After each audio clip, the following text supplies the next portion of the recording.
सभी को नमस्ते। रतनपाल डोडियार, सहायक आचार्य हिंदी, हरिदेव जोशी राजकीय कन्या महाविद्यालय बांसवाड़ा। हम अध्ययन कर रहे हैं कवि सुंदरदास जी को, जिन्होंने बहुत सी बातें जीवन के यथार्थ से हमको परिचित कराया। उन्होंने गुरु महिमा का जहाँ वर्णन किया, वहीं देह और शरीर की नश्वरता के बारे में भी कहा। उन्होंने कई सारे उपदेश भी दिए अपने पदों में। और इसी तरह से हम देखें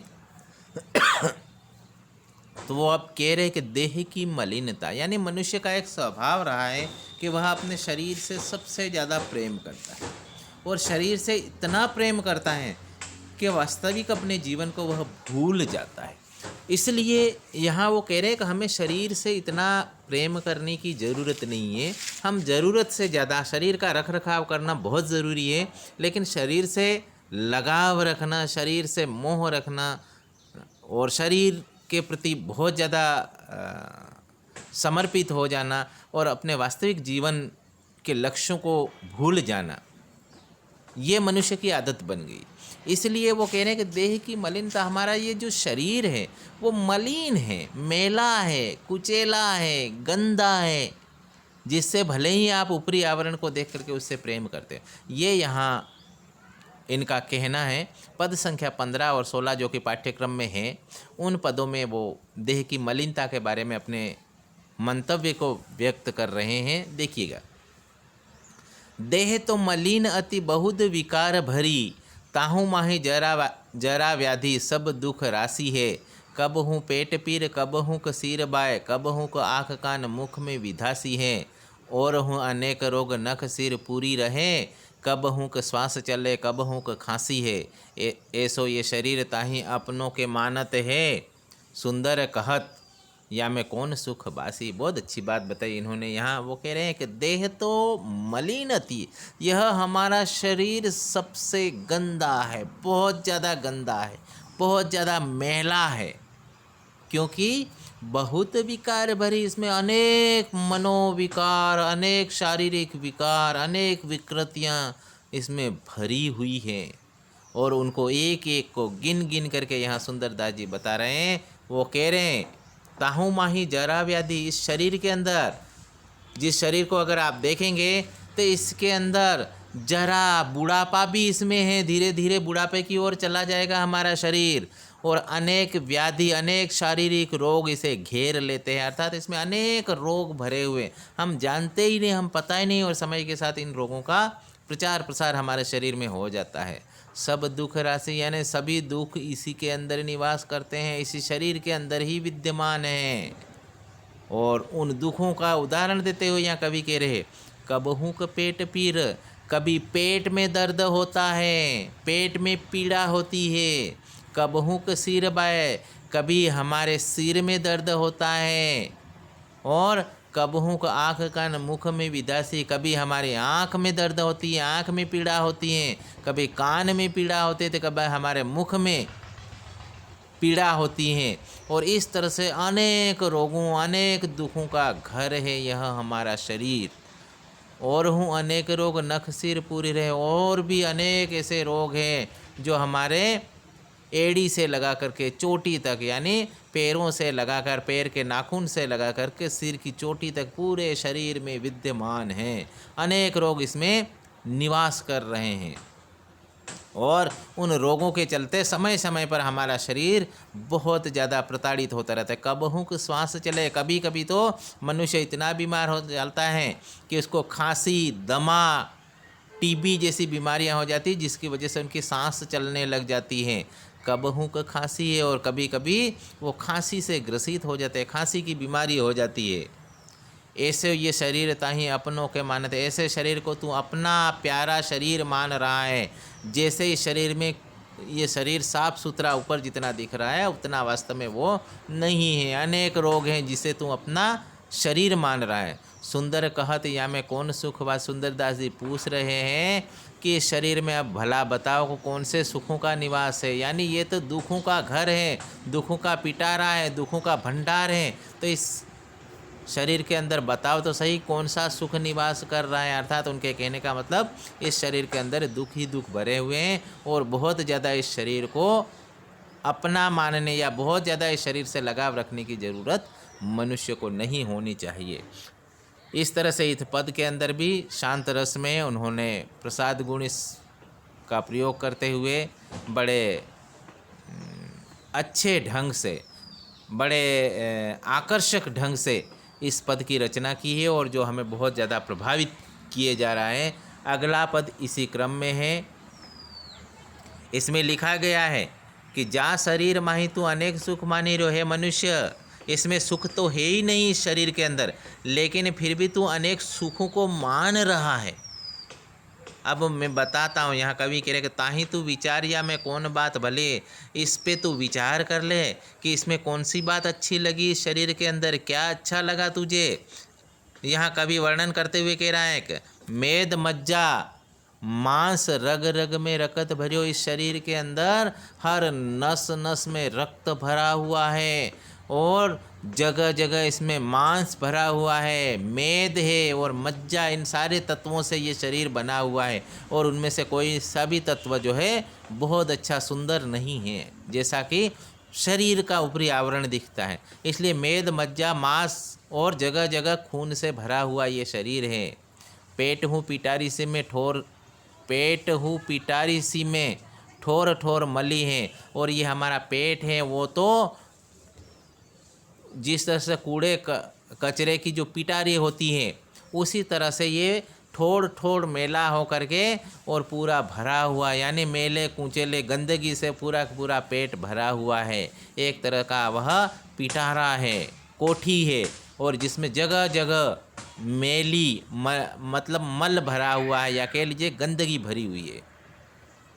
हाडन सो भरियो मुख, और जो मुख जिसको हम बहुत सुंदर कह रहे हैं कि बड़ा सुंदर और आकर्षक मुंह जिसको हम मान रहे हैं, उसको तरह तरह से हम सुंदर बनाने का प्रयास कर रहे हैं, वह हाडन सो भरियो मुख, वो तो हड्डियों का ढांचा है, इसमें हड्डियां ही भरी हुई हैं। अगर थोड़ा सा अंदर की तरफ उसके स्वरूप को देखें तो वास्तव में तो यह हड्डियों का ढांचा है। हाडन के नैन नाक, और हमारी आँखें और हमारी नाक ये सब हड्डियों से ही बना हुआ, हड्डियों के ढांचे मात्र हैं ये।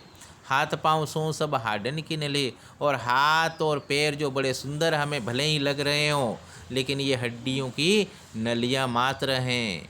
और इस तरह से इनसे हम जिनसे लगाव कर रहे हैं वो हड्डियों से बना हुआ ढांचा मात्र है। सुंदर कहत यही देखी जानी भूले कोई। सुंदरदास जी कहते हैं कि यह देख करके और यह जान करके भी कोई अगर भटक जाता है इस दुनिया में, अपने आप को भूल जाता है कि भीतर भंगारी भरी ऊपर तो कली है। भले ऊपर ऊपर ये शरीर बड़ा कली सुंदर आकर्षक लग रहा हो, लेकिन उसके अंदर तो वास्तव में भंगार ही भरा हुआ, भीतर भंगारी भरी, भीतर तो भंगार ही भरा हुआ है। और इस तरह से यह शरीर भंगार का खजाना कह लीजिए या मेल का खजाना कह लीजिए या मीली कुचेली गंदगी का एक तरह से खजाना कह लीजिए, एक तरह का कोठा कह लीजिए, और जिससे हम बहुत ज़्यादा प्रेम करते हैं। इसलिए यहाँ सुंदरदास जी कहना चाह रहे हैं कि शरीर इस देह में अनेक मलिनता अनेक गंदगी जो भरी हुई है और इस शरीर से बहुत ज़्यादा हमें प्रेम करने की ज़रूरत नहीं है। इस तरह से हम आगे बढ़ें तो अगला पद जो है वह उन्होंने जिसका शीर्षक दिया है मूर्खता, जो अंतिम पद है रसखान का हमारे पाठ्यक्रम की दृष्टि से।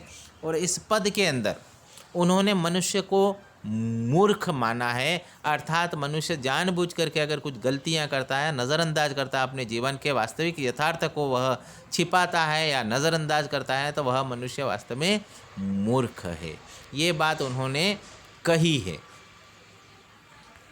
वो कह रहे हैं कि अपने न दोष देखे पर के अवगुण पेखे। मनुष्य की ये आदत होती है कि वह अपने दोष नहीं देखता है, अपनी कमियां नहीं देखता है, अपनी बुराइयां दूर नहीं करता है, बल्कि उनको देखता तक भी नहीं, नज़रअंदाज करता है।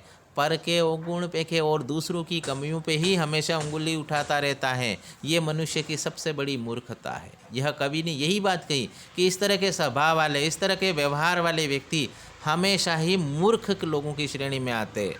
दुष्ट को स्वभाव उठी निंदा ही करते। दुष्ट का स्वभाव होता है कि वह दुष्ट जो है उठते ही जागृत अवस्था में आते ही दूसरों की निंदा ही करता है, दूसरों की कमियां ही ढूंढता है, वह कभी भी दूसरों में खूबियां नहीं ढूंढता है। ये उस दुष्ट या मूर्ख व्यक्ति की प्रवृत्ति होती है। यहाँ उदाहरण देकर के वो कहते हैं कि जैसे कोई महल संवारी राख्यो निके कर, कीरी तहाँ जाए छिद्र ढूंढते फिर। तो जिस तरह से कोई बड़े जतन से, बड़े प्रयास से महल या घर बनाता है और उसको तरह तरह से सजाता है, उसकी हर कमी को दूर करके उसमें हर तरह की खूबियाँ तैयार कर देता है, लेकिन कीरी, कीरी का मतलब होता है चींटी, तहाँ जाए उस महल में, उस घर में घुस करके छिद्र ढूंढते फिरत है, वहाँ जा कर के छेद ही ढूंढती फिरती है। अर्थात कितना ही बढ़िया मकान बना लीजिए, कितना ही बड़ा महल बना लीजिए, लेकिन उसमें जहाँ भी छिद्र होगा कीड़ी उस जगह को ढूंढ लेती है, चींटी उस जगह में घुस जाती है और इस तरह से उस मकान की कमी निकाल देती है। तो ये जो इस तरह का स्वभाव, जो चींटी के स्वभाव के जो होते हैं, स्वाभाविक है चींटी उन मूर्ख लोगों के स्वभाव, या कह लीजिए कि चींटी के स्वभाव के लोग मूर्ख लोग होते हैं, कि जो दूसरों में कमियां ही निकालना उनके स्वभाव में होता है। और ऐसे लोग क्या करते हैं, भोर ही ते सांझ लगी, सांझ ही ते भोर लग, सुंदर कहत दिन ऐसे ही भरत है। सुबह से लगा करके शाम को और शाम से लगा करके सुबह तक, सुंदरदास जी कहते हैं कि ऐसे लोगों के दिन ऐसे ही निकलते हैं, ऐसे ही भरते जाते हैं, उनकी ज़िंदगी ऐसे ही चली जाती है दूसरों की कमियां निकालने में। और ऐसे लोग सुंदरदास जी की दृष्टि में मूर्ख लोग हैं, और ये ऐसा कर्म करना उनकी मूर्खता है।